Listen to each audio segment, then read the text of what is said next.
This month, the Bureau of Labor Statistics released their estimates for employment changes in Maryland for March of 2020. During this period, Maryland lost a total of 20,900 jobs. However, the official unemployment rate has remained steady at 3.3%.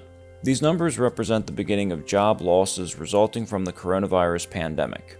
However, they are an incomplete picture of the current employment situation in Maryland. All non-essential businesses remain closed due to social distancing measures that will remain in place for the foreseeable future, with many employees across the state facing layoffs, furloughs, or reduced hours as a result. Nearly 300,000 initial unemployment claims have been filed in Maryland over the past 4 weeks, greatly outnumbering the 20,900 job losses captured in the March data. Although the private sector is experiencing most of the economic impact thus far, recent news stories suggest that government jobs will not go unaffected. The Maryland Comptroller has estimated that the state will lose up to $2.8 billion in revenue, depending on when the stay-at-home order can be lifted. As a result, the governor has instituted a budget and hiring freeze and will be looking for cuts in the state budget. A similar freeze is in place for Baltimore City and other local jurisdictions. While we still do not know when the economy will be reopened, Governor Hogan has announced the outline of a recovery plan that requires 4 criteria.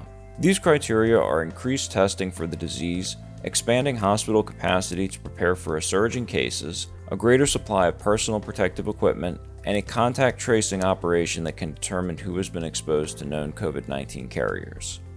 Recently released data has also shown significant disparities in the race of those suffering from the coronavirus. Of those known to be infected, nearly 50% of Maryland cases occurred in Black residents, despite being approximately 30% of the state population. While there are various possible reasons for this health disparity, a likely contributing factor is the existence of socioeconomic disparity between racial groups in the state. Black residents are more likely to work in lower-wage jobs that are both classified as essential and do not allow for remote work. They are also more likely to require public transportation to get to those jobs, providing further opportunities for exposure. RASI will continue to keep an eye on this and other stories related to the coronavirus pandemic as they develop. Follow the link below for a deeper dive into this month's employment numbers and visit www.towson.edu/RESI to learn more about our services.